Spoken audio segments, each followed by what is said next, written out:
আমরা এই মুহূর্তে আছি জলসিঁড়ি আবাসনের 16 নম্বর সেক্টরে আমাদের প্রিমিয়াম প্রজেক্ট ভেলভেট ভিস্তার সামনে। পাইলিংয়ের কাজ হয়ে গেছে, এখন ফাউন্ডেশনের কাজ চলছে।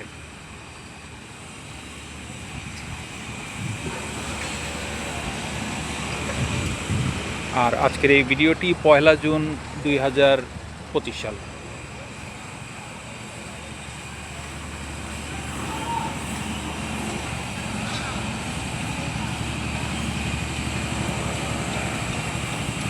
আর আপনারা লক্ষ্য করবেন যে আশপাশে কিন্তু প্রচুর বাড়িঘর উঠেছে অলরেডি, এবং আমরা দেখতে পেয়েছি যে এখানে অনেক মানুষজন কিন্তু ইতিমধ্যেই বসবাস শুরু করেছে। তো আশা করা যায় যে আমাদের এই প্রজেক্টটা যখন 24 মাসের মাথায় কমপ্লিট হয়ে যাবে, ততদিনে আরও প্রচুর মানুষজন আশপাশে থাকা শুরু করে দেবে।